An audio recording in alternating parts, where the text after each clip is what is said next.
sawang-sawa na akong magpanggap na mahal ko ang babaeng yan, Zandra. Nakakasuka ang bawat haplos niya, ang bawat matamis na salitang namumutawi sa kanyang bibig. Konting tiis na lang, kapag nakuha ko na ang huling pirma niya sa dokumento ng Pearl Resorts, itatapon ko siya sa kalsada na parang basurang walang silbi. Ang mga salitang iyon ay parang mga talim na humiwa sa malamig na hangin ng gabi. Ang tinig na iyon, ang malambing at mapagmahal na boses ni Rico na palagi nagpapatulo kay Amani sa gabi, ay tila naging isang matalas na kuko na kumakalmot sa kanyang pandinig. Sa labas ng silid-aklatan, nakatayo si Amani sa dilim ng pasilyo. Suot niya ang isang kulay ason na silk na bestida na sadyang binili niya para sa gabing ito. Ang kanyang tiyan, na 8 buwan nang namumugad ang kanilang panganay, ay mabigat at tila nagiging isang pasanin sa bawat segundong lumilipas. Sa kanyang mga kamay, hawak niya ang isang pilak na tray na may 2 baso ng mamahaling alak at isang maliit na box ng mamahaling relo, ang kanyang regalo para sa kanilang ika-5 anibersaryo. "Paano naman ang bata, Rico?" Narinig niyang tanong ni Zandra, ang kanyang pinakamatalik na kaibigan, ang babaeng itinuring niyang kapatid mula pa noong kolehiyo. "Hindi ba't magiging hadlang yan sa plano nating dalawa?" Isang maikling tawa ang narinig ni Amani. Isang tawang walang bahid ng konsensya. "Ang batang yan? Isang aksidente lang yan, Zandra. Isang kasangkapan para mas mapatibay ang tiwala ni Amani sa akin. Huwag kang mag-alala, dahil kapag nakuha na natin ang lahat, wala na silang puwang sa buhay ko, sa buhay nating dalawa."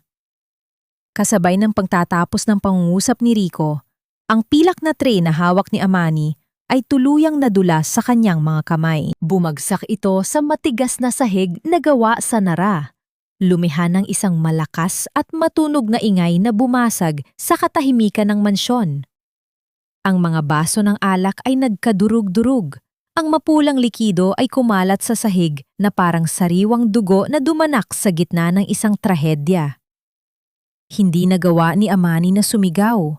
Ang kanyang lalamunan ay tila tinubuan ng mga tinik na sumasakal sa kanyang bawat hininga. Ang kanyang mga paa ay naging parang mga tuod, nakabaon sa sahig, habang ang lamig ay dahan-dahang gumagapang mula sa kanyang mga talampakan hanggang sa kanyang sumasakit na puso. Ang daigdig na binuo niya sa loob ng 5 taon, ang mundong puno ng mga pangako, bulaklak at tamis ng pagmamahal, ay tila isang kastilyong buhangin na biglang hinampas ng isang dambuhalang alon. Bumukas ang pinto ng silid-aklatan. Lumabas ang liwanag mula sa loob, at doon nakita ni Amani ang 2 taong pinagkatiwalaan niya ng kanyang buhay at kaluluwa. Si Rico, na maayos pa ang suot na suit, at si Zandra, na may bakas pa ng mapulang lipstick na tila galing sa isang halik na hindi para sa kanya. Walang bakas ng pagsisisi sa mukha ni Rico. Sa halip, isang malamig at mapang-uyam na ngiti ang sumilay sa kanyang mga labi. Ang mga mata niyang dati ay puno ng ningning. Kapag tumitingin kay Amani, ay tila naging 2 butas ng kadiliman. "Narinig mo pala ang lahat, Amani," wika ni Rico sa isang tono na parang tinatalakay lang ang lagay ng panahon. "Mas mabuti na rin siguro ito. Pagod na rin ako magsuot ng maskara sa harap ng isang babaeng kasing hina at kasing tanga mo." Si Zandra ay lumapit kay Rico at humawak sa braso nito, isang kilos ng pagmamay-ari na tila isang sampal sa namumutlang mukha ni Amani. "Pasensya na, Bes. Pero sa mundo ng negosyo at pag-ibig, ang mga mahihina ay laging nauunahan. At ikaw, sobrang dali mong lokohin." Ang sakit sa loob ng dibdib ni Amani ay naging isang pisikal na puwersa. Naramdaman niya ang isang matinding kaba, ang mabilis na pagtibok ng kanyang puso na tila gustong kumawala sa kanyang tadyang. Ang kanyang paningin ay nagsimulang lumabo. Ang bawat sulok ng mansyon ay tila umiikot at lumiliit. Gusto niyang magmura. Gusto niyang itanong kung bakit, kung saan siya nagkamali, kung paano naging ganito katuso ang taong pinang-akuan siyang sasamahan hanggang sa huling hininga. Ngunit tanging isang hikbi ang lumabas sa kanyang bibig. Isang hikbi na puno ng pait at kawalan ng pag-asa. Napahahawak siya sa kanyang malaking tiyan nang maramdaman niya ang isang matinding sipa mula sa loob. Isang sipa ng isang inosenteng buhay na walang malay na ang kanyang ama ay ang mismong taong nagnanais na mawala siya sa mundo. Bakit, Rico? Bakit? Ang tanging na itatanong ni Amani sa pagitan ng kanyang paghingal. Ang bawat salita ay tila isang butil ng buhangin sa kanyang tuyot na lalamunan. Humakbang si Rico patungo sa kanya at sa bawat yabag ng sapatos nito sa sahig, tila lalong nadudurog ang espiritu ni Amani. Dahil ang yaman mo lang ang kailangan ko, Amani. At ngayong nasa akin na ang kapangyarihan, hindi mo na ako kailangan. Hindi na namin kayo kailangan. Isang malakas na kulog ang gumulong sa kalangitan, kasunod ng pagbuhos ng malakas na ulan na humahampas sa mga bintana ng mansyon. Ngunit para kay Amani, ang bagyo sa labas ay walang sinabi sa dilubyong kasalukuyang sumisira sa kanyang buong pagkatao. Sa gitna ng dilim at ng nagniningning na mga mata ng kanyang mga kaaway, isang katanungan ang pilit na umaalingaw-ngaw sa kanyang isipan. Isang katanungang wala pang kasagutan. Paano magagawang sikmuraan ng isang tao ang pumatay sa kaluluwa ng babaeng nagbigay sa kanya ng lahat, habang ang sarili niyang dugo at laman ay pumipintig pa sa sinapupunan nito? Wala na ang pintig. Ang dating masiglang sipa na tila nagsasabing, "Nandito lang ako, Mama," ay napalitan ng isang nakabibinging katahimikan sa loob ng kanyang sinapupunan. Ito ang unang katotohanang sumalubong kay Amani nang dahan-dahan niyang imulat ang kanyang mga mata. Hindi ang liwanag ng araw ang bumati sa kanya, kundi ang amoy ng dagat at ang hapdi ng sugat na hindi kayang gamutin ng anumang medisina. Natagpuan ni Amani ang kanyang sarili sa loob ng isang maliit at payak na silid. Ang kisame ay gawa sa kawayan at ang ihip ng hangin ay nagdadala ng alat mula sa labas. Sinubukan niyang igalaw ang kanyang mga kamay, ngunit tila ang bawat kalamnan niya ay tinalian ng mabibigat na bato. Ang kanyang huling alaala ay ang malupit na pangtulak sa kanya ni Rico, ang pagkahulog niya sa kailaliman ng madilim na dagat habang ang ulan ay tila nakikiramay sa kanyang pagpanaw. Huwag kang piliting bumangon. Masyadong malubha ang mga pinsalang tinamo ng katawan mo. Isang baritono at malamig na boses ang nagmula sa gilid ng silid. Doon ay nakita ni Amani ang isang lalaki. Nakatayo ito malapit sa bintana, nakatalikod sa kanya, at nakatingin sa malawak na asul na karagatan. May tindig ito ng isang taong sanay mag-utos. Ngunit ang kanyang mga balikat ay tila may pasang bigat na hindi nakikita ng mata. Nasaan ako? Ang anak ko? Ang boses ni Amani ay halos isang bulong na lamang. Tuyot at gumaralgal na parang mga dahong nalantas sa init ng araw. Dahan-dahang humarap ang lalaki. Ang kanyang mga mata ay matalim, ngunit may bahid ng malalim na lungkot. Siya si Mateo.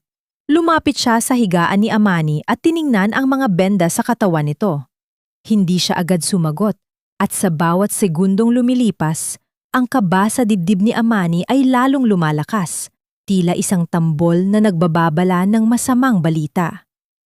"I'm sorry, Amani," maikling pahayag ni Mateo. Walang paligoy-ligoy, walang pampalubag loob. Ginawa ko ang lahat bilang doktor, pero ang dagat, masyadong naging malupit ang mga alon. Wala na ang bata. Sa sandaling iyon, tila huminto ang pag-ikot ng mundo para kay Amani. Ang hangin sa loob ng silid ay biglang naglaho at ang tanging narinig niya ay ang sariling pagtibok ng puso na tila nanunumbat kung bakit siya pa ang nabuhay. Ang sakit ay hindi nagmula sa kanyang mga gasgas o sa nabaling buto. Nagmula ito sa gitna ng kanyang pagkatao. Sa bahaging kailanman ay hindi na mapupunan. Wala siyang mailuwas na luha. Ang kanyang mga mata ay tuyot, ngunit ang kanyang kaluluwa ay tila unti-unting natutunaw. Niyakap niya ang kanyang sarili, pilit na hinahanap ang umbok sa kanyang tiyan na wala na doon.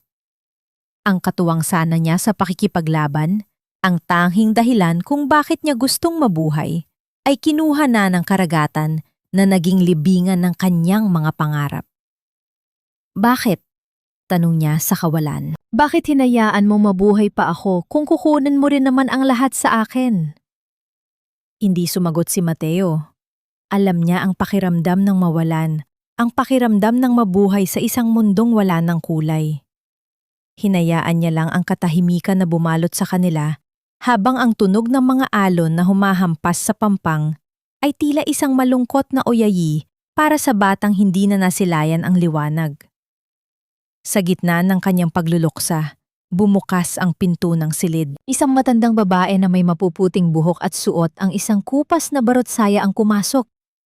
Ang kanyang mga mata ay tila nakatingin sa isang malayo at ibang mundo. Lumapit siya sa higaan ni Amani at hinawakan ang malamig na kamay nito.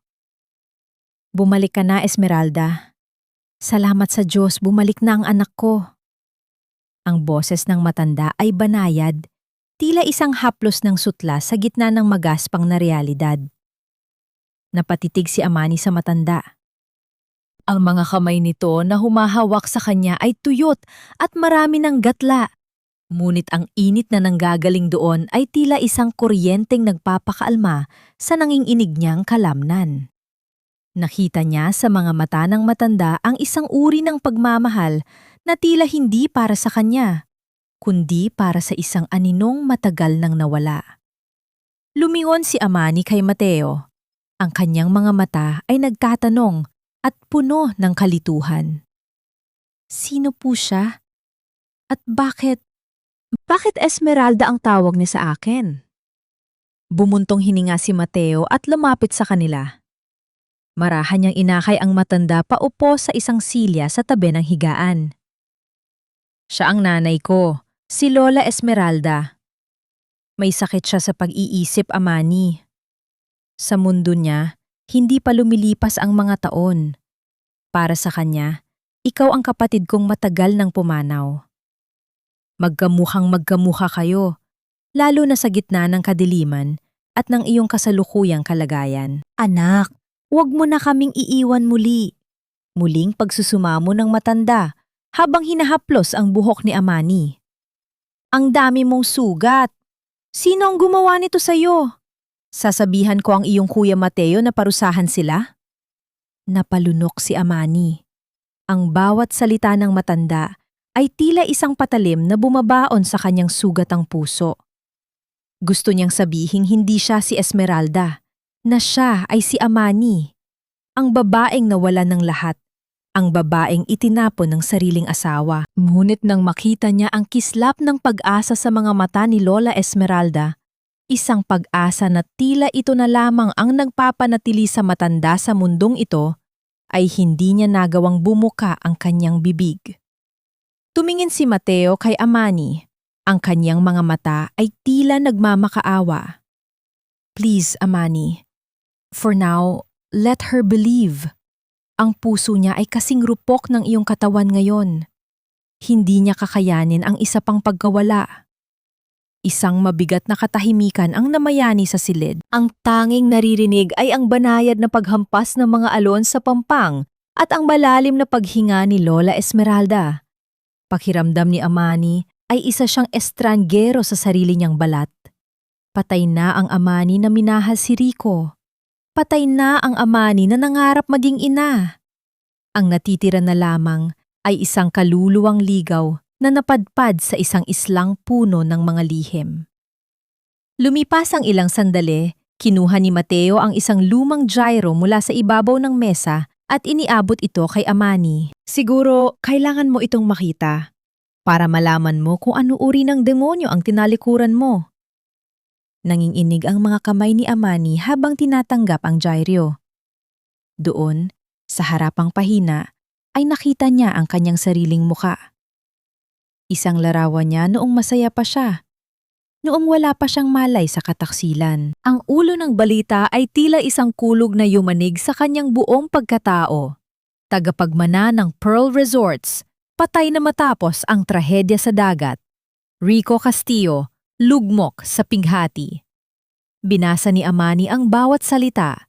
Nakasulat doon kung paano buong tapang na sinubukan ni Rico na iligtas ang kanyang asawa mula sa rumagasang alon, kung paano ito halos mabaliw sa paghahanap sa katawan ni Amani. May kasama pang larawan si Rico na nakayuko sa harap ng altar, tila isang biyudong hindi matanggap ang tadhana. Isang mapait na tawa ang kumawala sa tuyot na labi ni Amani. Ang tawang iyon ay puno ng pot, ng galit na tila isang apoy na biglang nagliyab sa gitna ng kanyang kawalan ng pag-asa. Lugmok sa pighate, bulong ni Amani. Ang kanyang mga mata ay nag-aapoy sa tindi ng emosyon. Habang ang anak ko ay kinuha ng dagat dahil sa kanya, nagagagawa niyang magpanggap na biktima sa harap ng buong mundo? Inilibing ka na nila, Amani. Isang walang lamang kabaong ang ibinaon nila sa lupa.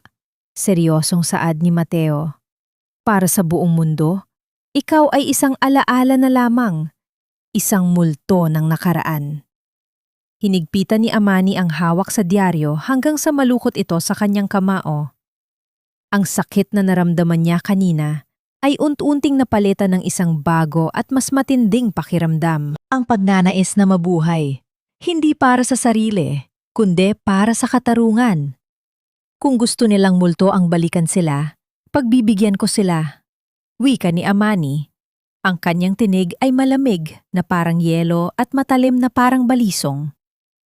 Tumingin siya kay Mateo at sa unang pagkakataon, nakita ng lalaki ang isang matibay na determinasyon sa mga mata ng babaeng akala niya ay susuko na sa kamatayan.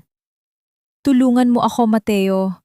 Hindi na ako si Amani. Ang Amani na kilala nila ay kasama ng nabaon sa ilalim ng dagat. Isang malakas na hampas ng alon sa labas ang tila sumang-ayon sa kanyang sinabi. Ang bawat patak ng ulan na nagsisimulang muling pumatak sa bubong na kawayan ay naging saksi sa pagsilang ng isang bagong pagkatao. Mula ngayon, ako na si Soline, deklara niya.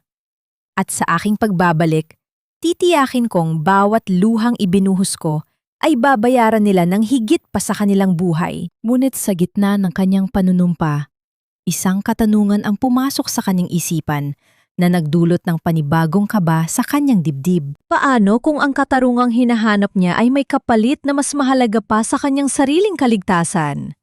At ano ang totoong dahilan kung bakit siya iniligtas ni Mateo? Isang lalaking may sarili ring mga lihim na nakatago sa likod ng kanyang mga malamig na titig. Ang bawat subo ng mainit na lugaw na ipinapakain sa kanya ni Lola Esmeralda ay tila isang gamot na dahan-dahang nagpapahilom sa nanunuyot niyang lalamunan. Ngunit sa likod ng bawat init na dumadaloy sa kanyang katawan, naroon ang isang malalim na kirot. Ang katotohanang ang pagmamahal na tinatanggap niya ay para sa isang aninong hindi na magbabalik. Dahan-dahan lang, anak. Bulong ng matanda, habang maingat na pinupunasan ang gilid ng labi ni Amani gamit ang isang malinis na panyo. Kailangan mong magpalakas. Marami pa tayong gagawin sa ating hardin. Ang mga rosas na itinanim mo bago ka umalis, nangumukadkad na sila ngayon. Pilit nang ngumiti si Amani, isang ngiting hindi umaabot sa kanyang mga mata. Tumingin siya sa bintana kung saan nakasandal si Mateo. Pinapanood ang bawat galaw nila. Sa loob ng ilang araw na pananatili niya sa islang ito, unti-unti niyang nakikilala ang lalaking nadligtas sa kanya. Si Mateo ay hindi lamang isang estranjero. Siya ay isang lalaking tila binuo mula sa mga piraso ng sarili niyang pighati. Nang makatulog si Lola Esmeralda sa tabi ng kanyang higaan, dahan-dahang tumayo si Amani. Ramdam pa rin niya ang panghihina, ngunit ang apoy ng determinasyon sa kanyang dibdib ang nagtulak sa kanya upang lumabas sa beranda kung saan naroon si Mateo, tahimik na nakatanaw sa madilim na abot-tanaw ng dagat. Salamat sa ginagawa mo para sa kanya. Panimula ni Amani. Ang kanyang boses ay tinangay ng hanging habagat. Hindi lumingon si Mateo, ngunit bakas sa kanyang mukha ang isang pait na hindi maikubli ng kadiliman. Hindi ko ito ginagawa para sa iyo, Amani. Ginagagawa ko ito para sa kanya. Siya na lang ang matitira sa akin at ang makita siyang masaya kahit sa gitna ng isang kasinungalingan ay sapat na para sa akin. Bakit ka narito sa islang ito, Mateo? Tanong ni Amani. Isang doktor na may ganitong kakayahan, bakit mo piniling magtago sa mundo? Humarap si Mateo sa kanya. Ang liwanag ng buwan ay tumama sa kanyang mga mata, nagpapakita ng isang galit na matagal ng kinikimkim. Dahil ang mundong iniwan ko ay kasing dumi ng taong nagtapon sa iyo sa dagat. 5 taon na ang nakalilipas. Isang gusali ang gumuho sa gitna ng Manila. Isang proyektong minadali, gumamit ng substandard na materyales para lamang makatipid at makakurakot ang mga nasa itaas. Tumigil si Mateo. Ang kanyang mga kamao ay nakakuyom ng mahigpit. Nandoon ang asawa ko at ang anak ko. Bilang surgeon, ako ang sumubok na mag-opera sa kanila. Ako ang humawak sa mga puso nilang dahan-dahang huminto sa pagtibok sa ilalim ng aking mga kamay. At ang kontraktor ng gusaling iyon? Ang arkitektong pumirma sa mga palsipikadong plano? Walang iba kundi si Rico Castillo. Tila tumigil ang paghinga ni Amani. Ang pangalang Rico Castillo ay muling bumalik, hindi bilang isang asawa, kundi bilang isang halimaw na nag-iwan ng bakas ng kamatayan sa bawat taong nadadaanan niya. Ang sakit na nararamdaman niya ay nagkaroon ng bagong anyo, isang pagkakaisa sa pagitan niya at ng lalaking nasa harap niya. Hindi ka lang pala ako iniligtas dahil sa awa, Mateo. Bulong ni Amani, ang kanyang tinig ay puno ng pagkaunawa. Pareho tayong biktima ng parehong demonyo. Kaya huwag mong isiping mag-isa ka sa laban na ito. Tugon ni Mateo, ang kanyang boses ay matigas at seryoso. Hindi ko hahayaang manalo ang kasamaan ng paulit-ulit, pero bago ka sumabak sa giyera, kailangan mong maging handa. Ang Amani na nakilala ko sa dalampasigan ay durog. Ang kailangan ko ay ang sulin na kayang sumunong sa lahat ng dadaanan niya. Pumasok si Mateo sa loob ng bahay at may kinuha mula sa isang lumang cabinet. Isang maliit na kahon na gawa sa pilak ang inilapag niya sa harap ni Amani. Sa loob nito ay may isang lumang relasyong ginto at isang piraso ng papel. Ito ang nakuha ko mula sa iyo noong iligtas kita. Saad ni Mateo. Nang buksan ni Amani ang papel, halos tumigil ang tibok ng kanyang puso. Ito ay isang sulat na hindi niya natapos isulat para sa kanyang ama bago ito pumanaw. Isang sulat na nagsasaad ng kanyang pagdududa sa ilang transaksyon sa Pearl Resorts. Ngunit hindi yon ang nakakuha ng kanyang atensyon. Sa likod ng papel, may mga numerong nakasulat sa dugo. Isang code na alam niyang tanging ang kanyang ama lamang ang makakaintindi. Sa tingin ko, may iniwan ang tatay mo bago siya mamatay. Isang alas na hindi nakuha ni Rico. Wika ni Mateo. Habang tinitingnan ni Amani ang mga numero, isang alaala ang bumalik sa kanya. Isang vault sa isang lumang bangko na tanging ang kanyang biological signature lamang ang makakapagbukas. Ngunit sa ilalim ng papel, may isang nakasingit na maliit na litrato. Isang litratong hindi niya inaasahang makita sa mga gamit niya. Ito ay isang larawan ni Rico at Zandra. Kuha noong mga panahong akala niya ay masaya silang magkakaibigan. Ngunit sa likod ng larawan, may nakasulat na mensahe sa isang sulat kamay na kilalang kilala niya. Isang mensaheng nagpatayo ng balahibo sa kanyang buong katawan. Tapos na ang paghihintay. Bukas, magiging akin na ang lahat, pati ang buhay niya. Ang petsa sa likod ng larawan ay ang araw bago siya tinulak ni Rico sa bangin. Ibig sabihin, Ang lahat ay pinlano ng matagal na panahon. Ang bawat halik, ang bawat yakap, ang bawat mahal kita ay bahagi ng isang nakamamatay na script. Hinigpitan ni Amani ang hawak sa larawan hanggang sa munit itong mapunit. Ang huling bahagi ng kanyang pag-aalinlangan ay tuluyan ng naglaho. Wala ng puwang ang awa. Wala ng puwang ang luha. Mateo! Tawag ni Amani. Ang kanyang mga mata ay nanlalamig at puno ng determinasyon. Turuan mo akong maging sulin. Turuan mo akong pumatay ng emosyon. Dahil bukas, sisimulan na nating hukayin ang libingan ni Rico Castillo. Isang tahimik na kasunduan ang nabuo sa pagitan ng dalawang pusong sugatan. Sa ilalim ng pakpak ng estrangerong ito, ang isang biktima ay nagsisimula ng maging isang maninila. Ngunit habang naghahanda si Amani sa kanyang paghihigante, isang lihim na hindi pa nasasabi ni Mateo ang nananatiling nakabitin sa hangin. Bakit tila mas kilala ni Mateo ang mga Castillo kaysa sa inaakala ni Amani? At sino ang misteryosong tao na tumatawag sa satellite phone ni Mateo tuwing hating gabi, na tila nagmamanman sa bawat hakbang ng babaeng inaakala ng mundo na matagal nang pumanaw? Ang kina ng mga diamante at ginto ay tila nakakabulag sa loob ng malawak na bulwagan ng Manila Grand Hotel. Ang musika mula sa isang pangkat ng mga bihasang musikero ay umaagos ng banayad, sumasabay sa mga wad ng ngiti at palitan ng papuri ng mga pinakamayayaman at pinakamaimpluwensyang tao sa lipunan. Isang taunang charity gala ang nagaganap, ngunit para sa karamihan, ito ay isa lamang entablado upang ipagmalaki ang kanilang kapangyarihan. Sa gitna ng karamihan, nakatayo sina Rico at Zandra. Suot ni Zandra ang isang kumikinang na bestidang yari sa mamahaling sutla. Ang kanyang leeg ay napapalamutian ng mga pelas na dating pag-aari ng pamilya ni Amani. Nakakapit siya ng mahigpit sa braso ni Rico.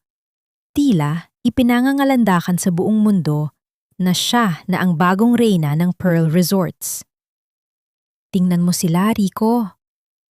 Pabulong na wika ni Zandra. Ang kanyang mga labi ay halos dumikit sa tainga ng lalaki. Lahat sila ay nakayuko sa atin. Wala nang makakapigil sa pag-akyat ng Pearl Resort sa itaas, lalo na ngayong tayo na ang may hawak ng buong kontrol. Sumimsim ng alak si Rico mula sa kanyang kristal na baso. Ang kanyang mukha ay seryoso, ngunit may nakatagong yabang sa kanyang mga mata. Huwag kang masyadong magpahalata, Zandra. Kailangan pa rin nating panatilihin ang imahe ng isang nagluluksa at tapat na biyudo. Ang simpatsya ng publiko ay katumbas ng pera. Isang halahak na walang tunog ang pinakawala ni Zandra. Ang dalawang mandaragit ay patuloy na nagdiriwang sa ibabaw ng puntod ng babaeng kanilang pinagtaksilan.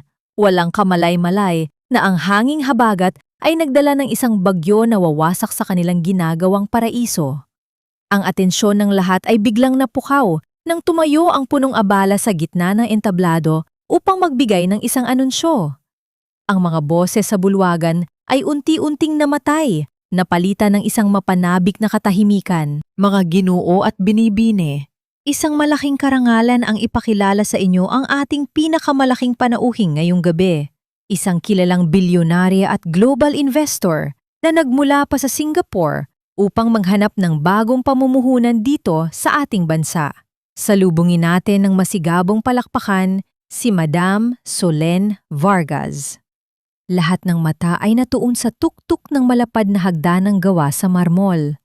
Mula sa anino, isang figura ang dahan-dahang humakbang patungo sa liwanag. Walang bakas ng maamo at mahinang Amani ang bumaba sa mga hagdan. Ang babaeng lumitaw ay suot ang isang hapit na bestidang kulay dugo na tila sumasalamin sa apoy ng kanyang paghihigante. Ang kanyang buhok ay gupit, napakaikli na nagbibigay diin sa matalim niyang panga at sa mahaba niyang leeg. Ang kanyang mga mata na dati ay laging puno ng luha at pangunawa, ngayon ay kasing lamig ng yelo at kasing talim ng patalim. Ang bawat paglapat ng kanyang matulis na takong sa marmol na hagdan ay tila naguutos ng katahimikan. Ang kanyang tindig ay nagpapakita ng isang reynang hindi humihingi ng atensyon, kundi kumukuha nito ng walang pasubali. Nang tumama ang paningin ni Rico sa babaeng bumababa, tila tumigil ang pag-ikot ng mundo niya. Ang baso ng alak na hawak niya ay nanginig sa kanyang mga daliri. Nawala ang kulay sa kanyang mukha habang ang kanyang puso ay biglang kumabog ng mabilis, isang kaba na hindi niya maipaliwanag. Anong problema, Rico? Parang nakakita ka ng multo. Nagtatakang tanong ni Zandra nang maramdaman ang paninigas ng braso ng lalaki. Hindi nakasagot si Rico. Ang kanyang mga mata ay nakapako lamang sa papalapit na bilyonarya. Dinala ng punong abala si Soline, patungo sa pwesto ng mga pinakamahalagang panauhin. Diretso sa kinatatayuan ni Rico at Zandra. Ang amoy ng mamahaling pabango ni Soline ay pumalibot sa kanila. Isang amoy na matapang at hindi pamilyar, ngunit may kakaibang pahiwatig ng panganib. Mr. Castillo, Miss Zandra, nais kong ipakilala sa inyo si Madam Soline Vargas. Masiglang pagpapakilala ng host. Madam Vargas, sila ang mga kasalukuyang namumuno sa Pearl Resorts. Isang wad na niti ang isinuot ni Zandra bago inilahad ang kanyang kamay. It's an absolute honor to meet you, Madam Vargas. We've heard so much about your empire. Tiningnan lamang ni Soline ang nakalahad na kamay ni Zandra sa loob ng ilang segundo. Sapat na oras upang iparamdam sa huli ang pagkailang at pagbaba ng kanyang antas. Dahan-dahan, inabot ni Soline ang kamay ng babaeng umagaw sa kanyang buhay. Ang malamig at makinis na balat ni Soline ay dumampi sa mainit na palad ni Zandra. The honor is mine, Miss Zandra, wika ni Soline. Ang kanyang boses ay malalim, buo, at walang bahid ng dating panginginig. Marami na rin akong narinig tungkol sa pamamalakad ninyo. It's fascinating how quickly things change hands in your company. May dalang lason ang bawat salitang binitawan niya, isang dobleng kahulugan na hindi pinalampas ng mapanuring pandinig ni Zandra. Napalunok ang babae at mabilis na binawi ang kanyang kamay. Binaling ni Soline ang kanyang matatalim na mata kay Rico. Ang lalaking minsang naging sentro ng kanyang mundo ay nakatayo ngayon sa kanyang harapan, nanginginig at pilit na kinakalma ang sarili. At ikaw marahil ang tanyag na arkitekto, Mr. Rico Castillo. Malamig na bati ni Soline, ang kanyang titig ay tila tumatagos hanggang sa kaluluwa ni Rico. Sana ay hindi masyadong naging pabigat ang pagkawala ng iyong asawa sa pagpapalago ng iyong mga ambisyon. Isang matinding sampal ng katotohanan ang hatid ng salitang iyon, nakabalot sa isang inosenteng pakikiramay. Namula ang leeg ni Rico. Ibinuka niya ang kanyang bibig upang sumagot, ngunit tila umurong ang kanyang dila. Wala siyang makitang bakas ng kahinaan sa mga mata ng babaeng nasa harap niya. Bago pa man makabawi ang dalawa, formal na tumango si Soline. If you'll excuse me, marami pa akong kailangang makilala ngayong gabi. Mag-ingat tayo palagi. Lalo na sa mga taong nasa paligid ninyo. Tumalikod si Soline at naglakad palayo. Iniiwan ang dalawang mandaragit na nakatayo sa gitna ng pagkalito at hindi maipaliwanag na takot. Sa isip ni Soline, ang gabing ito ay panimula lamang. Ang katotohanang buhay, ang kanyang anak, ang nagbigay sa kanya ng lakas upang harapin ang mga demonyo nang hindi kumukurap. Bawat hakbang niya palayo ay isang pako na ibinabaon niya sa kabaong ng kanilang mga kasinungalingan. Naiwan si Rico na hindi makahinga ng maayos. Ang pawis ay malamig na namuo sa kanyang noo. Pinanood niya ang mapupulang likod ni Soline na unti-unting naglaho sa dagat ng mga tao. Imposible, bulong ni Rico sa sarili. Ang kanyang boses ay nanginghinig sa matinding kaba. Bakit kamukha niya ang patay ko ng asawa? Ang halimuyak ng mamahaling kape at sariwang bulaklak ay pumuno sa pribadong silid ng isang eksklusibong restaurant sa Makati. Nakaupo si Soline sa dulo ng mahabang mesang gawa sa mahogany. Ang kanyang mga binti ay matikas na nakakrus, habang ang kanyang mga mata ay nakapako sa lalaking nasa kabilang dulo. Si Rico Castillo. Ang lalaking minsang naging mundo niya na ngayon ay wala ng iba kundi isang insekto na naghihintay na lamang tapakan. Pilit na itinatago ni Rico ang panginginig ng kanyang mga kamay sa ilalim ng mesa. Mula pa noong gabing magkita sila sa charity gala, hindi na siya makatulog ng maayos.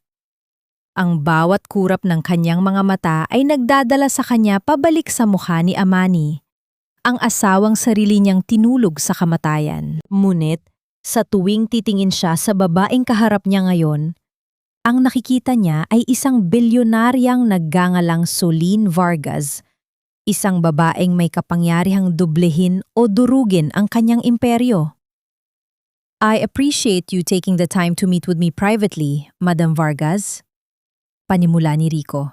Ginagamit ang kanyang pinakamatamis na boses na minsan nang bumihag sa inosenteng puso ni Amani. Ang totoo niyan, matagal na naming hinahanap ng Pearl Resorts ang isang visionary na katulad mo. Marahang inikot ni Soline ang laman ng kanyang baso ng tubig.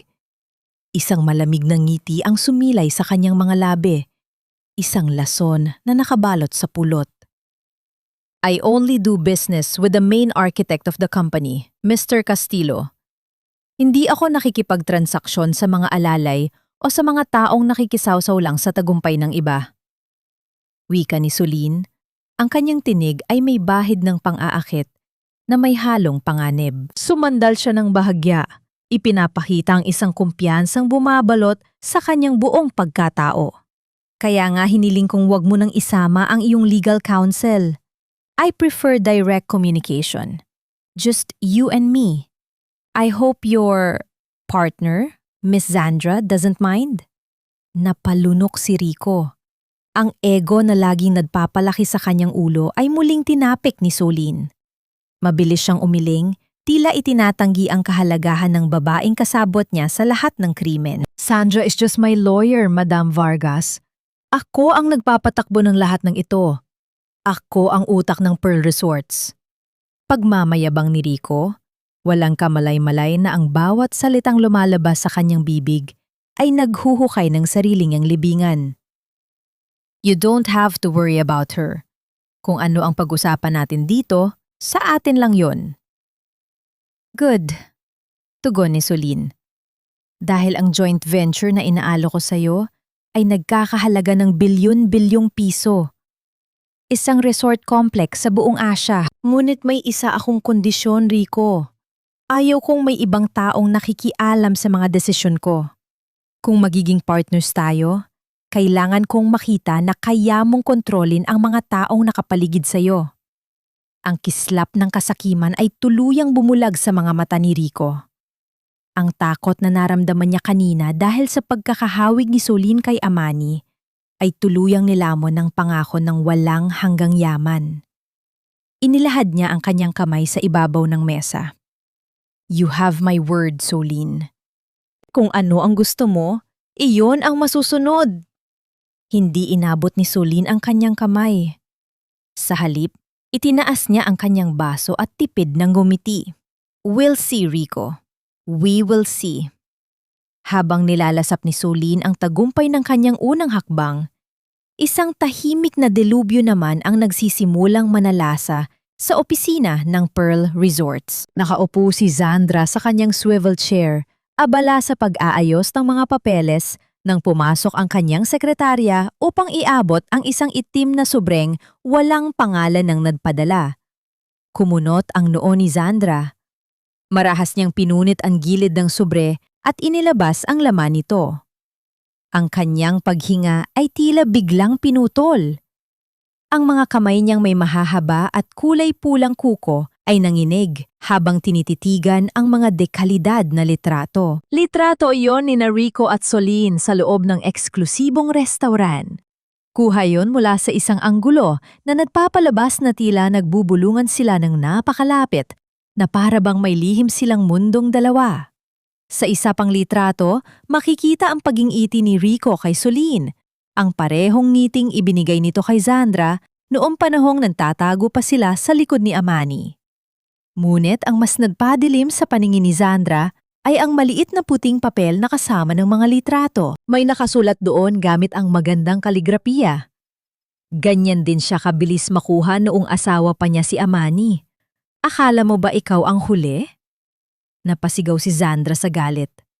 Walang awang hinawi niya ang lahat ng mga nakapatong sa kanyang mesa. Ang mga baso, mga folder, at mga mamahaling pluma ay nagbagsakan sa sahig. Lumikha ng isang nakakabinging kalampag na umalingaw-ngaw sa buong silid. Ang kanyang dibdib ay mabilis na umaangat baba, habang ang lason ng selos ay mabilis na gumagapang sa kanyang mga ugat. Alam niya kung sino si Rico. Alam niya kung gaano ito katuso at kadaling magtapon ng tao kapag wala na itong pakinabang. Kung nagawa nitong ipapatay ang sariling asawa para sa yaman, ano ang pipigil dito na ipagpalit siya para sa isang bilyonaryang tulad ni Soline Vargas? Nang gabing yun, ang malamig at madilim na basement parking lot ng kumpanya ay naging entablado ng isang sumasabog na bulkan. Kapasok pa lamang ni Rico sa basement, dala ang kumpiyansa mula sa kanyang matagumpay na pakikipagpulong nang salubungin siya ng matatalim na yabag ng matataas na sapatos ni Zandra. Ang mukha ng babae ay namumula sa galit. Ang mga mata nito ay nanlilisik habang iwinawasiwas ang itim na sobre sa kanyang harapan. Ano ito, Rico? Tell me, ano ang ibig sabihin nito? Bulyaw ni Zandra. Ang kanyang tinig ay punong-puno ng hinanakit na tila pinupunit ang tahimik na paligid. Ibinato niya ang mga litrato sa mukha ng lalaki. Ang mga piraso ng papel ay nadliparan at dahan-dahang bumagsak sa sementadong sahig. Nagulat si Rico, ngunit nang makita niya ang mga litrato, mabilis na napalitan ng inis ang kanyang ekspresyon. Saan mo nakuha ang mga ito? Sinusundan mo ba ako, Zandra? Pinasusundan mo ba ako? Huwag mong ibalik sa akin ang sisi. Nagpakahirap akong takpan ang lahat ng dumi mo. Ang lahat ng kasalanan natin kay Amani. Tapos ngayon, makikipaglandian ka sa isang estrangerong investor? Isang mapaklang tawa ang lumabas sa labi ni Rico. Ang pag-uugali ni Zandra ay nagsisimula na siyang sakalin. Marahas niyang hinawakan ang braso ng babae at inilapit ang mukha nito sa kanya. Are you insane, Zandra? Bilyones ang pinag-uusapan natin dito. Isa itong negosyo at kailangan kong makuha ang tiwala ng Soline na yan para makuha natin ang investment niya. Huwag mong pairalin ang kabaliwan mo. Kabaliwan? Nakita ko kung paano mo siya tingnan. Ganyan na ganyan ka rin kay Amani noon habang nasa kamatayong dalawa. Shut up! Sigaw ni Rico. Tuluyan nang nawalan ng kontrol. Itinulak niya ng malakas si Zandra dahilan upang mapaatras ito at muntik nang matumba. Ang mga mata ni Rico ay puno ng pandidiri. You are acting exactly like Amani when she was pregnant. Paranoid, suffocating at walang tiwala. Kung hindi mo kayang intindihin ang ginagawa ko para sa kumpanya natin, mas mabuting lumayo ka muna. Isang malutong na sampal ang dumapo sa pisngi ni Rico. Ang tunog nito ay napakalakas na tila tumigil ang pag-ikot ng hangin sa buong parking lot. Naiwang nakahawak si Rico sa kanyang namumulang pisngi habang si Zandra ay umiiyak sa pinaghalong galit at takot bago mabilis na tumalikod at naglakad palayo. Sa hindi kalayuan, sa loob ng isang itim na kotseng may maiitim na bintana, tahimik na pinapanood ni Soline ang buong eksena. Nakaupo siya sa malambot na balat ng upuan. Ang mga braso ay nakahalukip-kip habang ang isang perpektong ngiti ay nakaguhit sa kanyang mga labi. Ito ang kanyang golden moment. Ang makita ang dalawang taong sumira sa kanyang buhay na ngayon ay unti-unting sinusunog ang isa't isa dahil sa kawalan ng tiwala. Walang patak ng dugo, walang baril. Tanging ang kanilang sariling kasakiman at kasalanan ang ginagamit niya upang sakalin sila ng dahan-dahan. Nakakatuwang panuorin ang mga ahas na kinakagat ang sarili nilang buntot. Mahinang bulong ni Solin sa hangin, ang pakiramdam ng tagumpay ay tila isang mainit na kape sa isang malamig na umaga. Ngunit ang kanyang kasiyahan ay saglit na naputol nang maramdaman niya ang tahimik na pag-ilaw at panginginig ng kanyang telepono na nakapatong sa kanyang hita. Kinuha niya ito at nakita ang pangalan ni Mateo sa screen. Pinindot niya ang sagot at itinapat ang telepono sa kanyang tainga. Nagawa ko na, Mateo. Nagsisimula na silang magpatayan sa loob. Ngunit walang bakas ng pagdiriwang sa boses ng lalaki sa kabilang linya.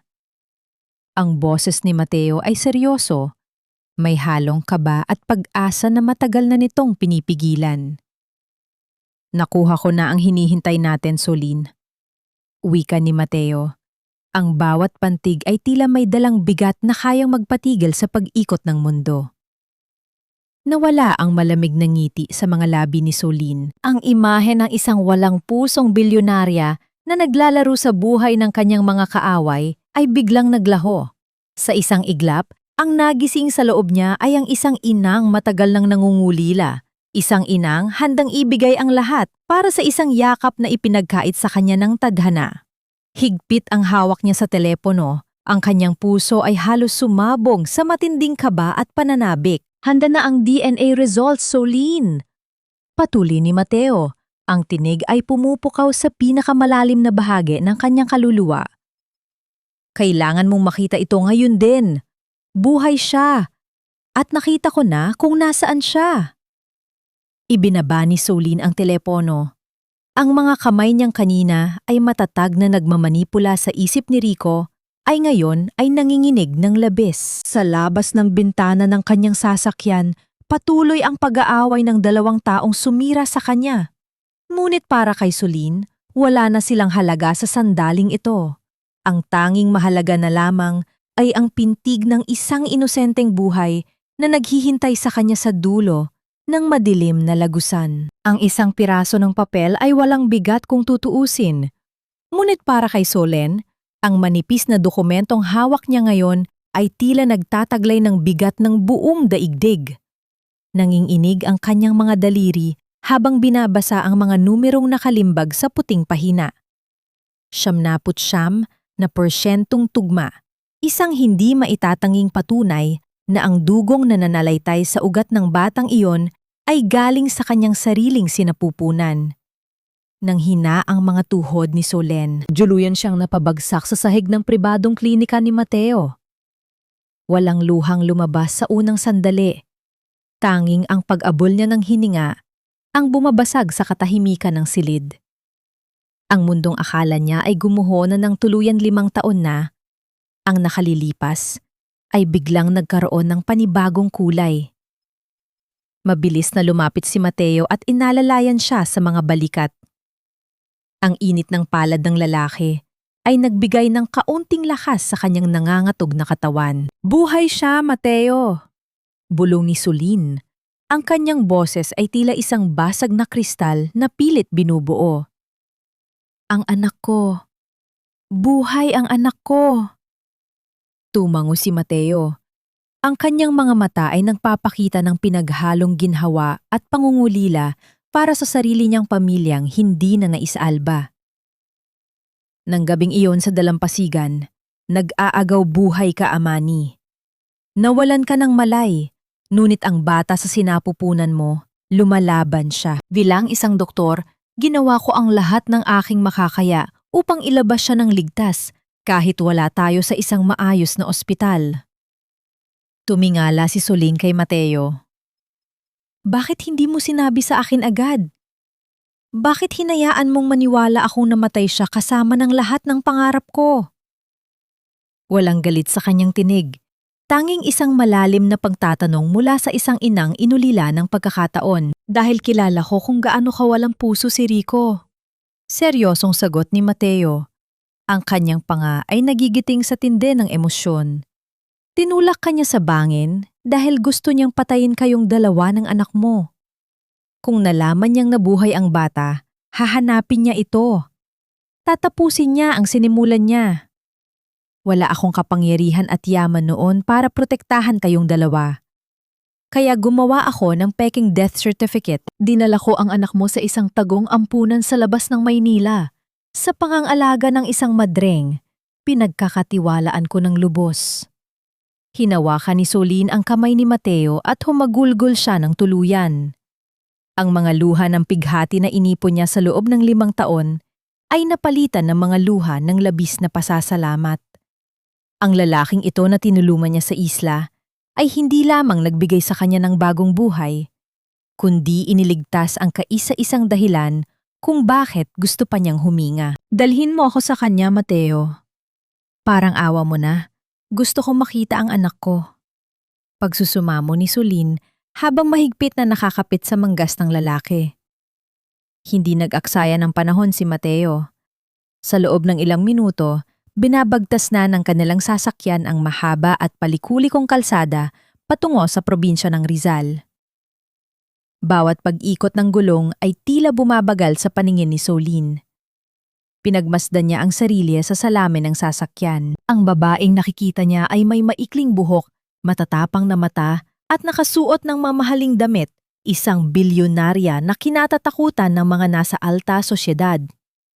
Ngunit sa ilalim ng lahat ng iyon, siya ay si Amani, isang inang nananabik na mayakap ang sariling laman at dugo. Huminto ang sasakyan sa tapat ng isang lumang bahay ampunan. Ang mga pader nito ay kupas na ang pintura, ngunit ang paligid ay malinis at puno ng mga halamang namumulaklak. Sinalubong sila ng isang matandang madre na may maamo at mapayapang mukha. Sister Carmela, formal na bati ni Mateo.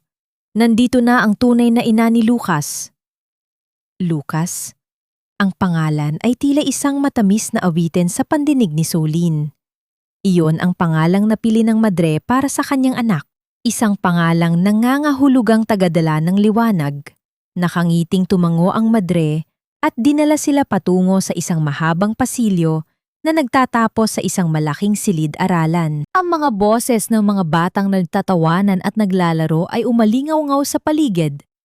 Tumigil sila sa tapat ng isang malaking bintanang gawa sa salamin na nakadungaw sa loob ng silid. Nasa sulok siya, sa may mga blok ng kahoy. Mahinang turo ni Sister Carmela. Dahan-dahang inilapit ni Soline ang kanyang mukha sa salamin. Ang kanyang paningin ay naghanap hanggang sa tumigil ito sa isang batang lalaki na nakaupo ng tahimik sa isang banig. May hawak itong kahoy na laruan at seryosong pinagpapatong-patong iyon. Napatakip si Soline ng bibig upang pigilan ang pag-alpas ng isang malakas na hikbi. Ang buhok ng bata ay makapal at alon-alon, katulad ng sa kanya. Ngunit ang hugis ng panga nito, ang paraan ng pagkunot ng no nito kapag nakatutok sa isang bagay, iyon ay walang dudang kay Rico. Isang masakit na paalala ng nakaraan. Ngunit sa sandaling iyon, ang nakikita lamang ni Soline ay ang perpektong likha ng Diyos na nagmula sa kanyang paghihirap. Inilapat ni Soline ang kanyang nangiinig na palad sa malamig na salamin. Tila, nararamdaman niya ang init ng pisngi ni Lucas sa kabila ng makapal na harang. Gusto niyang buksan ang pinto. Gusto niyang tumakbo palapit, lumuhod at yakapin ang bata ng napakahigpit hanggang sa maging isa muli ang kanilang mga paghinga. Gusto niyang sabihin, nandito na si Mama, hindi na kita iiwan.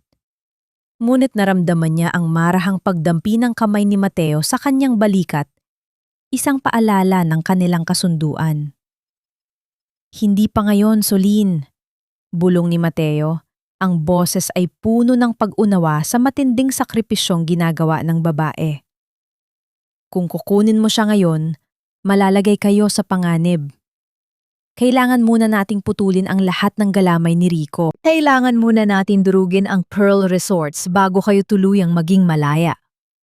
Ipinikit ni Soline ang kanyang mga mata at hinayaan ng mga luha na maglandas sa kanyang mga pisingi. Ang bawat patak ay nagsisilbing sumpa. Isang sumpa na walang sinuman, kahit ang pinakamakapangyarihang demonyo sa Maynila, ang makakapigil sa kanya sa pagbawi sa kanyang pamilya. Pangako, Lucas. Bulong niya sa hangin. Ang mga mata ay nakapako sa inosenteng mukha ng kanyang anak na patuloy sa paglalaro. Walang malay na ang kanyang tunay na ina ay ilang hakbang lamang ang layo. Maghihintay ako. Kukunin kita at sa araw na yon, sisiguraduhin kong wala nang mananakit sa atin. Matapos ang isang mahabang sandali ng tahimik na pagluluksa at pangungulila, nagpasya na silang lisanin ang pasilyo. Bawat paghakbang ni Sulin palayo sa silid ay tila pagpunit sa kanyang sariling laman. Ngunit ang kapangyarihang nakuha niya mula sa pagkakita kay Lucas ay higit na matibay kaysa sa anumang sandata.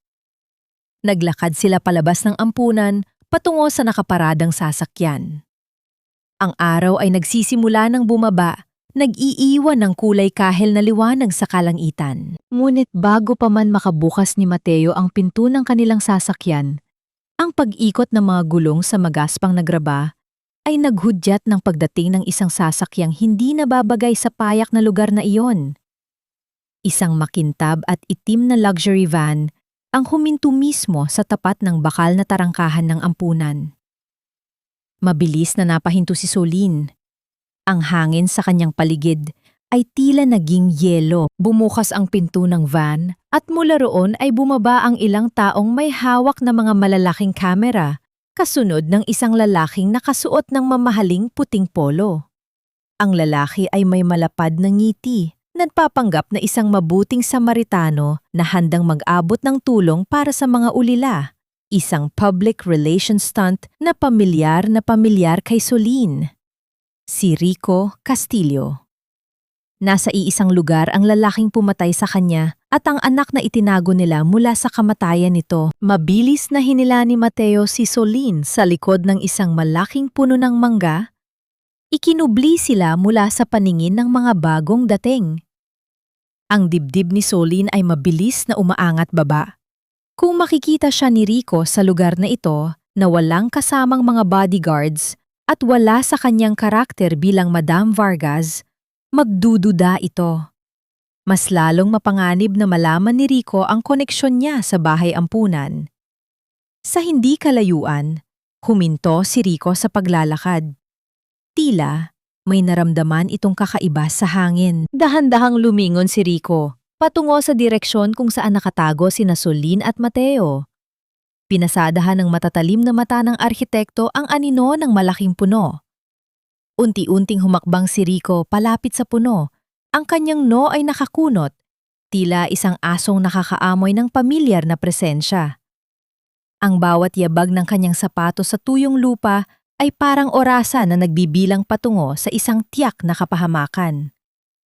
Napapikit si Solin at humawak ng mahigpit sa braso ni Mateo. Ang tibok ng kanyang puso ay napakalakas na tila maririnig iyon ng sinumang lalapit sa kanila. Ang bawat hakbang ni Rico patungo sa puno ng mangga ay tila paghigpit ng isang magaspang na lubid sa leeg ni Solin.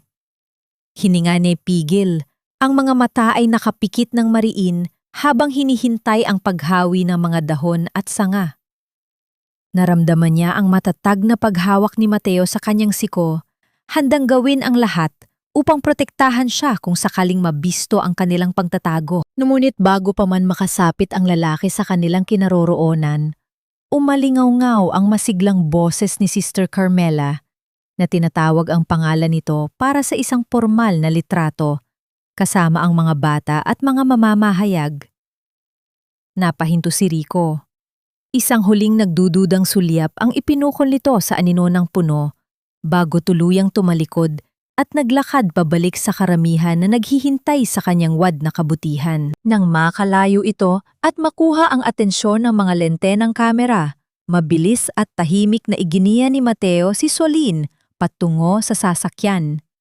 Lisanin man nila ang ampunan, naiwan naman doon ang kalahati ng kaluluwa ng isang inang nangangakong babalik taglay ang katarungan. Lumipas ang ilang araw matapos ang muntikang pagtatagpo na yon. Ang nag-aalab na pagnanais ni Solin na makuha ang kanyang anak ay ginamit niya upang mas lalong patalasin ang kanyang mga plano. Ang susunod na babagsak ay hindi si Rico, kundi ang mismong ugat ng kasakiman sa pamilya Castillo, ang kanyang biyenan, si Doña Almeda. Nakaupo ang matanda sa isang eksklusibong pribadong silid ng isang mamahaling tea house sa Bonifacio Global City. Ang sikat ng araw na tumatago sa malalaking bintana ay nagpapakinang sa makapal na gintong pulseras at kwintas na suot nito. Nang dumapo ang paningin ni Soline sa leeg ng matanda, isang matinding kirot ang sumaksak sa kanyang dibdib. Ang kwintas na perlas na iyon ay pamana pa ng kanyang yumaong ina, isang alahas na pilit hiningi sa kanya ni Doña Almeda noong nabubuhay pa ang tagapagmana ng Pearl Resorts. Pilit na kinuyom ni Soline ang kanyang mga kamao sa ilalim ng mesa upang pigilan ang nagbabadyang galit. Isang matamis at mapanlinlang na ngiti ang isinuot niya bago tuluyang lumapit at naupo sa kaharap na silya. Madam Vargas, I must say, ang laking karangalan na imbitahan mo ako rito ng personal. Maarte at punong-puno ng pagmamalaking bate ni Doña Almeda. Ang boses nito ay may halong pambobola, tulad ng isang ahas na naglalambing bago tumuklaw. Usually, si Rico ang umaasikaso ng mga high-profile investors. Pero natutuwa ako nakita mo kung sino talaga ang haligi ng pamilya namin. Exactly, Doña Almeda. Malumanay na tugon ni Soline. Ang tinig ay sadyang ginawang kalmado at mapang-akit. I've been observing the dynamics of Pearl Resorts. Si Rico ay masyadong magastos at si Zandra ay masyadong ambisyosa. I prefer dealing with the true matriarch. Ang isang taong marunong magtago ng yaman at mas marunong magpalago nito ng tahimik. Ang mga salitang iyon ay tila isang matamis na musika sa pandinig ng matanda. Lumaki ang ngiti nito, hindi alintana ang patibo na inilatag sa kanyang harapan. Inilabas ni Soline ang isang makapal na folder mula sa kanyang mamahaling bag at inilapang ito sa mesa. Mayroon akong inihandang isang offshore shadow account sa Cayman Islands. Isang pribadong investment kung saan tayong dalawa lang ang makikinabang. It will double your personal assets in 6 months without Rico or the board of directors ever knowing. Kumurap-kurap si Doña Almeda. Ang kislap ng labis na kasakiman ay tuluyang bumulag sa kanyang rasyonal na pag-iisip. Walang pag-aalinlangan nitong kinuha ang kanyang baso upang humigop ng tsaa habang pinapasadahan ng tingin ang mga dokumento. Ang hindi niya alam, ang mga pahinang iyon na puno ng komplikadong legal na terminolohiya ay hindi isang simpleng kontrata. Ito ay mga dokumentong nagdedetalye ng pangunggulimbat niya sa kaban ng Pearl Resorts at paglilipat ng mga personal na pondo ni Amani sa kanyang sariling pangalan. Ang pagpirma doon ay isang tuwirang pag-amin sa kanyang mga krimen. This is brilliant, Madam Vargas. Talagang magkakasundo tayo. Natutuwang wika ng matanda bago mabilis na kinuha ang kanyang mamahaling pluma. Ang matalim na tunog ng pluma na mabilis na gumuguhit sa makapal na papel ay ang tanging nag-ingay sa loob ng silid. Isang tunog ng tagumpay para kay Soline. Nang matapos pumirma ang matanda, dahan-dahang tumayo si Soline at lumapit sa gilid ng upuan nito. Sa aming kultura sa Macau, ang formal na pagsisimula ng isang malaking ugnayan ay ginagawa sa pamamagitan ng pagbibigay galang sa mas nakatatanda. I believe here in the Philippines, you call it pagmamano. It brings fortune. Labis na napataba ang ego ni Doña Almeda. Inilahad niya ang kanyang kanang kamay, ang mga daliri ay punong-puno ng mamahaling singsing. Of course, my dear. You are so well-mannered. Bumaba ang paningin ni Soline. Habang dahan-dahang inilalapit ang likod ng palad ng matanda sa kanyang noo, palihim niyang pinindot ang maliit na recording device na nakatago sa broche ng kanyang damit. Ito ang kanyang ginintuang sandali.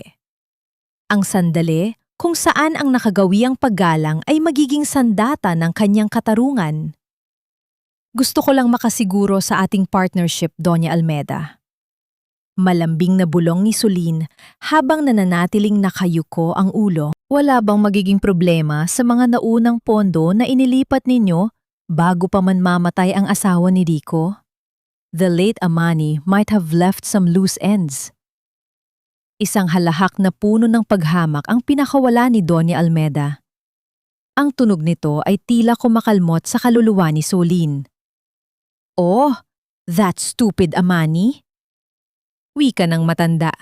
Ang tinig ay puno ng pandidire. Walang alam ang babaeng yun, kundi umiyak at magtiwala. Ako mismo ang nag-utos kay Rico na unti-unting ipasa sa pangalan ko ang mga trust funds niya habang nababaliw siya sa pagbubuntis. She was nothing but a weak incubator for my grandson. At nang magsimula na siyang mag-imbestiga, mabuti na lang at nakinig si Rico sa akin na tapusin na ang problema nila sa Palawan. Kung hindi siya pinatay ng anak ko, baka naging hadlang pa siya sa pagyaman natin. Nakuhanan ng aparato ang bawat salita, bawat patak ng lason, bawat pag-amin ng kasuklam-suklam na krimen. Nakuha na ni Soline ang huling piraso ng ebidensya na magpapabagsak hindi lang kay Rico, kundi pati na rin sa inang nagturo ritong maging halimaw. Dahan-dahang iniangat ni Soline ang kanyang muka. Ang kanyang mga mata na kanina ay nagkukunwaring maamo, ay ngayon ay nag-aapoy sa matinding poot at paghihigante. Wala na ang maskara ng isang estranjero. Sa pagtaas ng kanyang ulo, bahagyang naihawi ng hangin mula sa aircon ang maikling buhok niya sa bandang kanang tainga. Nakangiti pa sana si Doña Almeda, ngunit biglang napako ang paningin nito sa leeg ni Soline. Ang ngiti ng matanda ay unti-unting naglaho, napalitan ng panginginig ng mga labi at panlalaki ng mga mata. Tinitigan nito ang isang maliit at hugis bituin na nunal sa likod ng tainga ni Soline.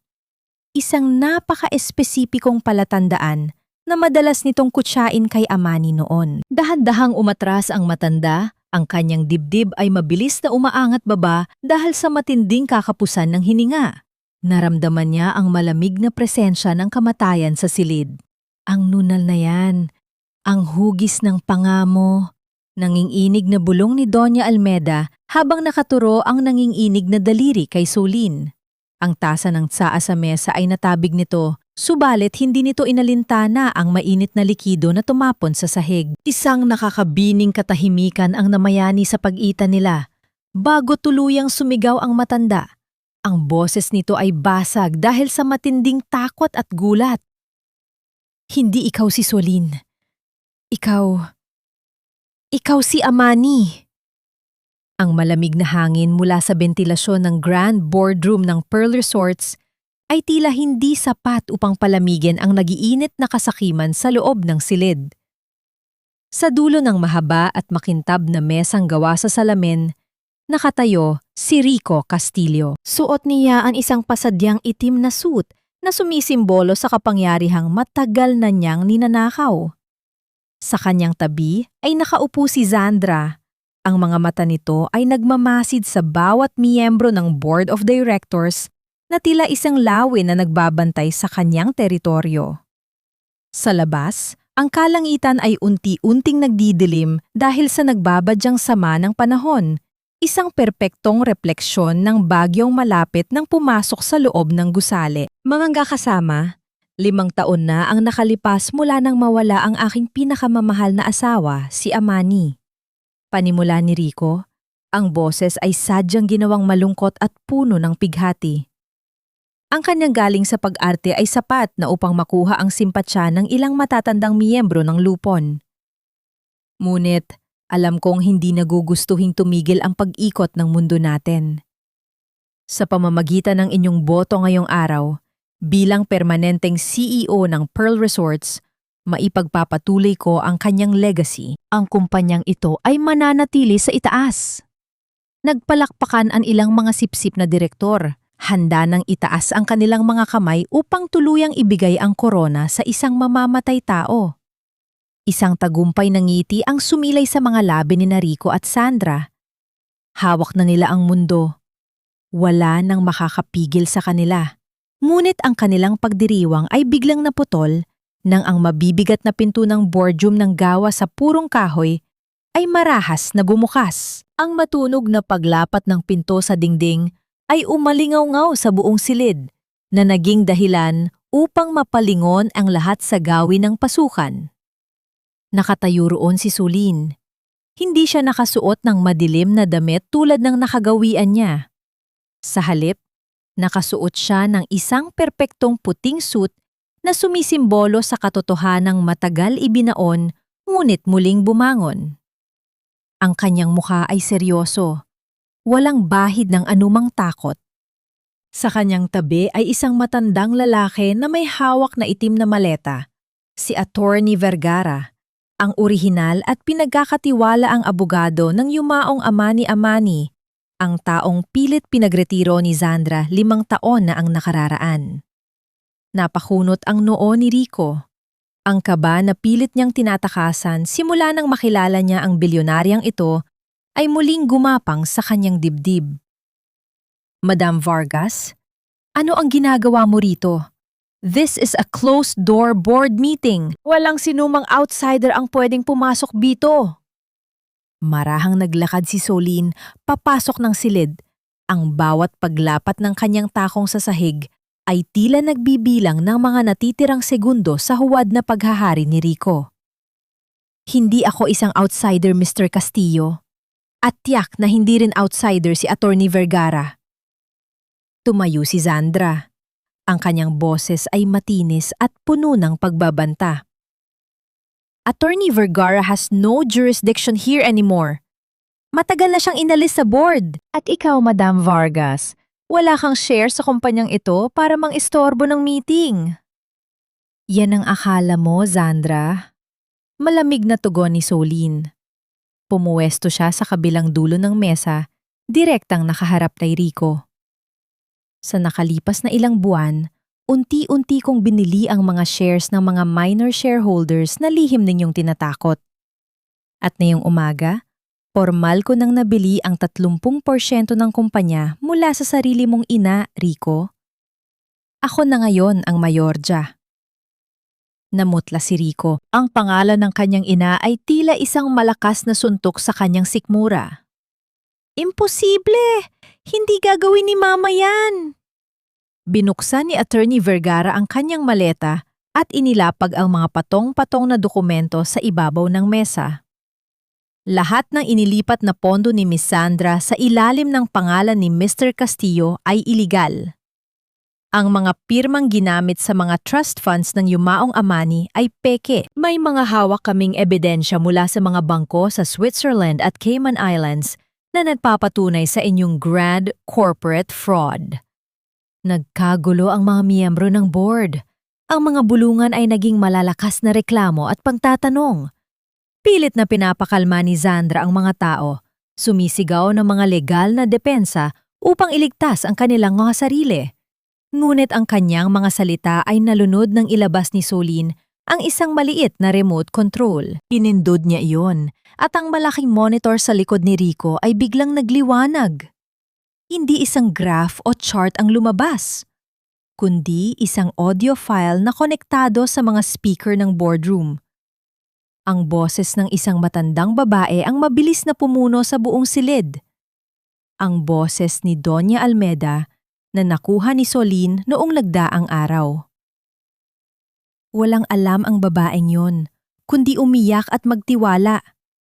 Ako mismo ang nag-utos kay Rico na unti-unting ipasa sa pangalan ko ang mga trust funds niya. At nang magsimula na siyang mag-imbestiga, mabuti na lang at nakinig si Rico sa akin na tapusin na ang problema nila sa Palawan. Kung hindi siya pinatay ng anak ko, baka naging hadlang pa siya sa pagyaman natin. Ang katahimikan na sumunod ay nakakabingi. Ang mga mukha ng mga direktor ay napuno ng pandidiri at panginginig. Ang inosenteng asawa ng kanilang dating tagapangulo ay hindi namatay sa isang aksidente. Siya ay pinaslang. Napaatras si Rico hanggang sa tumama ang kanyang likod sa malamig na salamin ng bintana. Ang kanyang mga tuhod ay nangangatog. Ang hangin ay tila naubos sa kanyang mga baga habang nakatingin sa mga taong humusga na sa kanya. Lumingon siya kay Zandra. Ngunit maging ang babae ay nakatayo lamang na parang tuod. Hindi makapaniwala na ang imperyong pinaghirapan nilang nakawin ay gumuho sa loob lamang ng ilang minuto. Sino ka ba talaga? Sigaw ni Rico. Ang kanyang boses ay basag at desperado. Tinuro niya si Soline nang nanginginig niyang daliri. Bakit mo ginagawa ito? Ano ba ang kasalanan namin sa iyo, Solin? Dahan-dahang itinaas ni Solin ang kanyang mga kamay. Inabot niya ang mamahaling madilim na salamin na nakatakip sa kanyang mga mata. Sa isang marahan, ngunit matapang na kilos, tinanggal niya ito. Hinayaan ang buong liwanag ng silid na tumama sa kanyang mukha. Tiningnan niya si Rico ng diretso sa mga mata. Walang inililihim, walang itinatago. Ang mga luhang minsang pumatak sa dalampasigan ng Palawan ay napalitan ng isang bakal na paninindigan. Dahil matagal na akong patay, Rico, wika niya, ang bawat salita ay may dalang bigat ng libu-libong alon. Ako ang asawang pinatay mo. Ang katotohanan ay tila isang malakas na kulog na yumanig sa buong gusali. Nawala ng balanse si Rico at napakapit sa gilid ng mesa. Ang mga mata niya ay nanlaki habang pinagmamasdan ng maigi ang hugis ng mukha ng babae. Ang mga matang dati ay umiiyak sa kanyang harapan na ngayon ay nakatitig sa kanya bilang isang hukom. Si Amani, ang babaeng tinulak niya sa bangin, ang babaeng akala niya ay naging pagkain na ng mga isda. Hindi totoo yan, tili ni Zandra. Ang kanyang mukha ay namumula sa matinding galit at pagkabaliw. Patay na si Amani. Isa kang impostora. Isa kang baliw. Kung impostora ako, bakit nangangatog ang mga tuhod ninyong dalawa? Kalmadong tanong ni Solin. Hindi ninyo napatay ang kaluluwa ko, Zandra. Tinuruan niyo lang akong bumangon mula sa sarili kong libingan.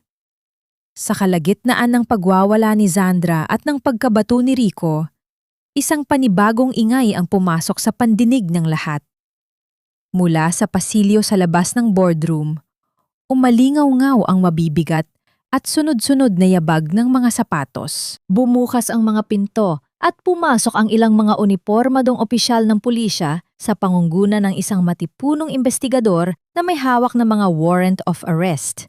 Kasunod nila ay si Mateo, nakatayo ng tuwid at nakatingin sa dalawang taong sumira rin sa kanyang buhay. Rico Castillo at Zandra Morales. Malakas na deklarasyon ng opisyal, ang kanyang boses ay pumuno sa silid na inalisan na ng wad na kapangyarihan. Inaaresto namin kayo sa salang patong-patong na pagnanakaw, pamimeke ng mga dokumento at attempted murder. Walang nagawa si Rico kundi mapaluhod sa sahig habang inilalapit ang malamig na posa sa kanyang mga pulso. Ang kanyang mga mata ay nanatiling nakapako kay Amani, ang babaeng bumasag sa kanyang perpektong ilusyon. At habang kinakaladkad palabas ang dalawang taong nagdulot ng pinakamalaking sakit sa kanyang buhay, nanatiling nakatayo si Solin, humihinga ng malalim, habang ang unang patak ng luha ng kapayapaan ay malayang dumaloy sa kanyang pisingi. Ang hustisya ay narito na, ngunit alam niyang ang tunay na kaligayahan ay naghihintay pa sa kanya sa labas ng mga pader na ito. Ang malamig at maputlang liwanag sa loob ng silid siyasata ng presinto ay tila sumasalamin sa hinaharap ng dalawang taong minsang nag-akalang hawak nila ang mundo. Nakaupo si Rico sa isang sulok, nakaposas ang dalawang kamay sa bakal na mesa. Ang kanyang buhok na laging maayos ay ngayon ay magulo at basa ng malamig na pawis. Sa kabilang dulo, pabalik-balik sa paglalakad si Zandra, ang matutulis niyang takong ay lumilika ng ritmong puno ng kaba at desperasyon sa sementadong sahig. This is illegal! Hindi niyo ako pwedeng ikulong dito ng walang formal na kaso. I am a lawyer!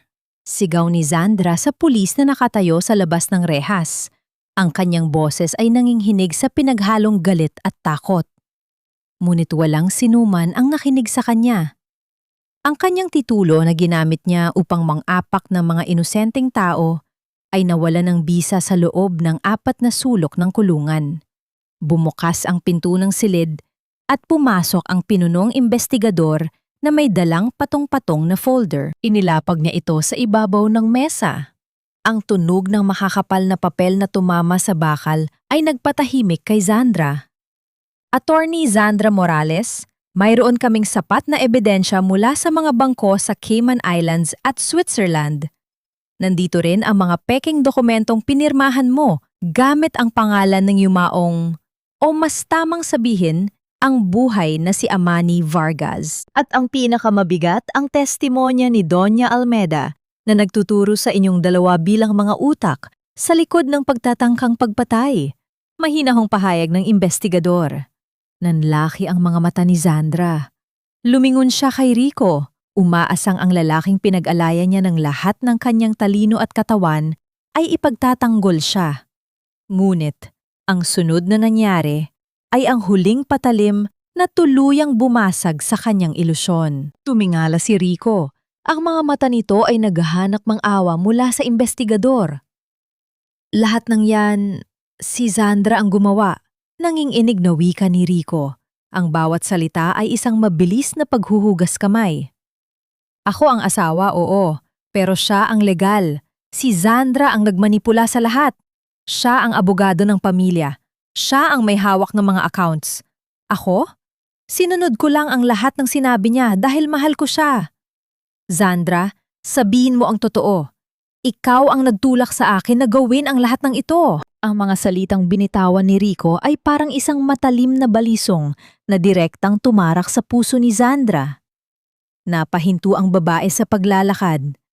Ang kanyang mukha na kanina ay puno ng galit ay unti-unting napalitan ng isang mapait at halos baliw na ngiti. Ang kanyang mga balikat ay nagsimulang manginig hanggang sa ang kanyang mahinang halahak ay lumakas at naging isang malakas na pagtawa na umalingaw-ngaw sa loob ng maliit na silid. Mahal mo ako?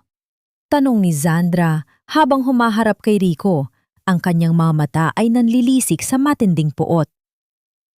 Rico, niloko mo ang asawa mo para sa yaman. Tapos na yon, pagkatapos nating gumawa ng lahat ng krimen para sa'yo, itatapon mo ako sa ilalim ng bus? Ang kapal ng mukha mo.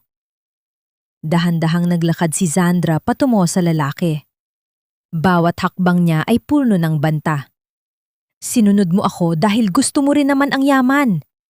Ikaw ang mismong nagplano kung paano patayin si Amani sa Palawan. Ikaw ang nagtulak sa kanya sa bangin, Rico. Huwag mong isisi sa akin ang lahat dahil lang natatakot ka ng mamatay sa loob ng kulungan. Isang malakas na pagtatalo ang sumiklab sa pagitan ng dalawa.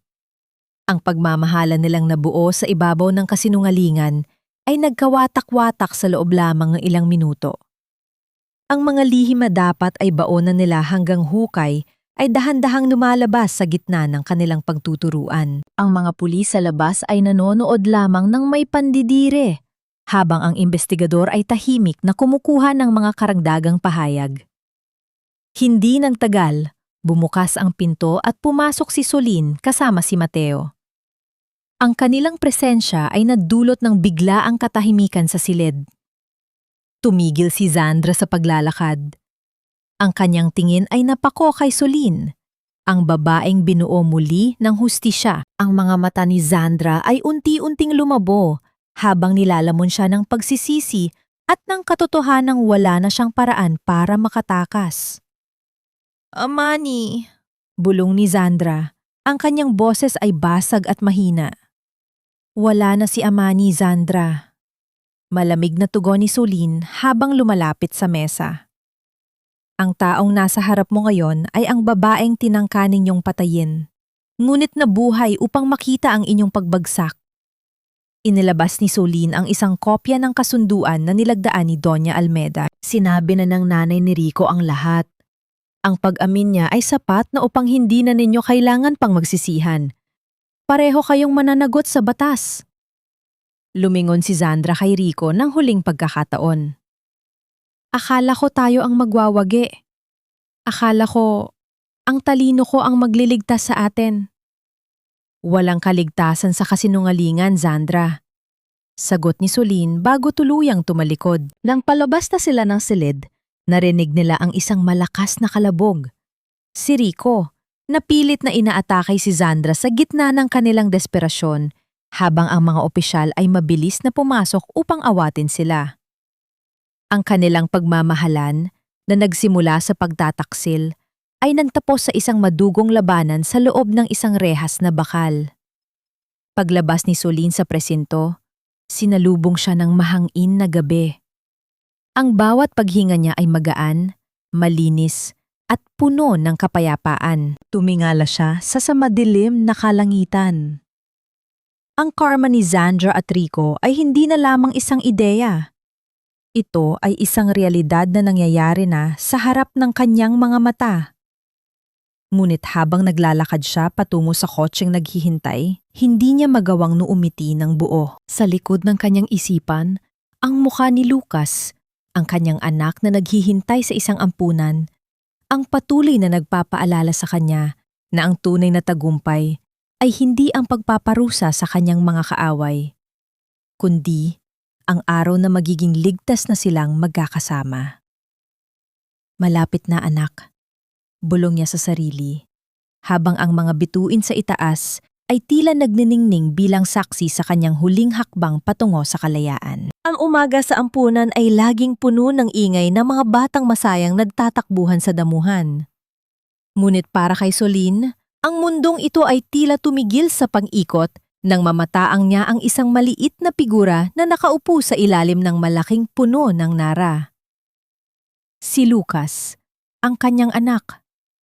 Ang bawat yabag ni Soline patungo sa bata ay tila paglalakad sa isang hanging manipis, isang pagkilos na puno ng takot, ngunit higit na puno ng pananabik. Sa loob ng ilang buwan, siya ang naging anino na nagbabantay mula sa malayo, ang bilyonaryang nagbibigay ng mga donasyong hindi kailanman nagpakilala ng kanyang tunay na pangalan.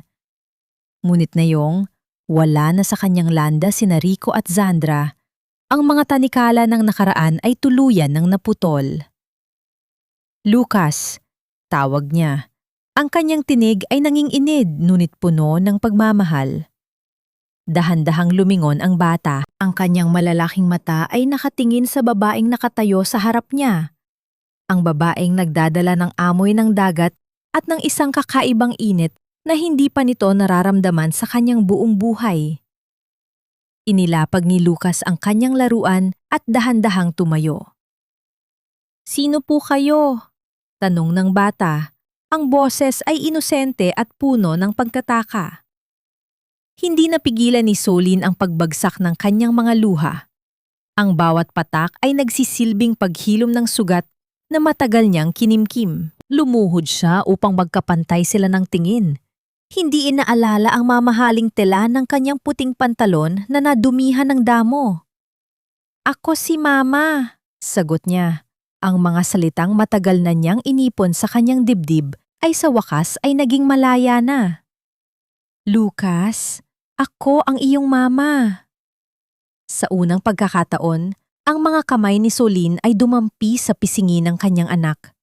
Mainit ang balat ng bata, malambot at totoo. Hindi ito panaginip, hindi ito isang ilusyon. Ang kanyang anak, ang bunga ng isang pag-ibig na naging trahedya, ay nasa harap niya na, buhay at ligtas.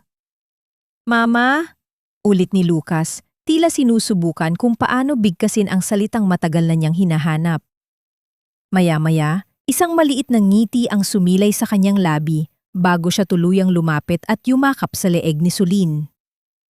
Ang yakap na iyon ang naging huling bahagi ng paghilom ni Soline. Ang lahat ng pot, ang lahat ng hustisya na kanyang ipinaglaban, ang lahat ng gabi ng paghihirap ay tila naglaho sa isang iglap. Ang pagmamahal ng kanyang anak ang nag-alis ng huling tinik sa kanyang puso. Sa hindi kalayuan, nakatayo si Mateo, pinapanood ang tagpo ng may isang ngiting hindi na nakikita sa kanyang mukha sa loob ng maraming taon. Ang lalaking minsang nawalan ng pamilya ay nakakita ng bagong dahilan upang maniwala sa himala. Nilapitan niya ang dalawa, inilagay ang kanyang kamay sa balikat ni Soline. "Panahon na para umuwi, Amani," wika ni Mateo. Ang tawag sa pangalang Amani ay nagbibigay ng isang pakiramdam ng pagbabalik sa kanyang tunay na sarili. Ang mga sugat ay hindi na nagdurugo. Sila ay nagiging marka na lamang ng ating katatagan. "Salamat, Mateo," tugon ni Soline habang nakayakap pa rin kay Lucas. "Salamat dahil kung hindi dahil sa'yo, baka nalunod na ako sa dagat at hindi ko na kailanman mahahawakan ang mundong ito." "Hindi ako ang nagligtas sa'yo," sagot ni Mateo habang tinitingnan ang malawak na langit. "Ikaw ang nagligtas sa sarili mo. Ang iyong tapang, Ang iyong pagmamahal bilang ina, iyon ang nagdala sa atin dito. Sa sandaling yon, napagtanto ni Soline na ang tunay na tagumpay ay hindi ang pagkatalo ng mga kaaway, kundi ang pagpili na maging masaya sa kabila ng lahat. Ang pagpili na magpatawad sa sarili at yakapin ang bagong simula kasama ang mga taong tunay na nagpapahalaga sa kanya. Habang bitbit ni Soline ang kanyang anak patungo sa naghihintay na sasakyan, isang payapang simoy ng hangin ang humalik sa kanilang mga pisngi. Ang bawat sugat ng nakaraan ay naghilom na, at ang bawat hapdi ay naging pundasyon ng isang bagong yugto ng kanilang buhay. Isang buhay na puno ng pag-asa, pagmamahal, at higit sa lahat, kapayapaan. Ang huling sinag ng araw sa Palawan ay hindi katulad ng mga nakaraang paglubog nito na puno ng pait at alaala ng bagyo. Ngayon, ang langit ay isang malawak na canvas ng kulay rosas at ginto, isang paalala na sa bawat pagtatapos ay laging may bagong simula na naghihintay. Nakaupo si Soline, o Amani, sa pangalang nais niyang balikan sa kanyang puso. Sa gilid ng dalampasigan, ang kanyang mga paa ay nakabaon sa pinong buhangin, pinagmamasdan ng kanyang anak na si Lucas na masayang nagtatakbuhan sa tubig.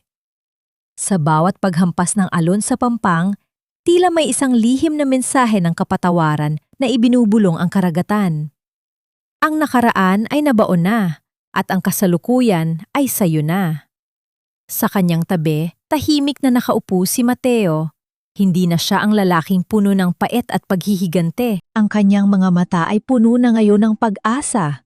Nakatuon sa mag-inang nagbibigay ng bagong kahulugan sa kanyang pag-iral. Hindi na sila kailangang magsalita. Sapat na ang kanilang presensya upang maunawaan ang lahat. Nagpatawad ka na ba talaga? Tanong ni Mateo sa gitna ng katahimikan habang ang simoy ng dagat ay humahalik sa kanilang mga pisngi. Tumingin si Amani sa malawak na dagat. Sa kanyang isipan, dumaan ang mga mukha ni Rico, Zandra at Doña Almeda. Wala na ang galit, ang natira na lamang ay awa. Awa para sa mga taong nabuhay at namatay sa loob ng sarili nilang mga bitag ng kasakiman. Ang pagpapatawad ay hindi para sa kanila, Mateo. Sagot ni Amani, ang boses ay mahinahon at puno ng katatagan.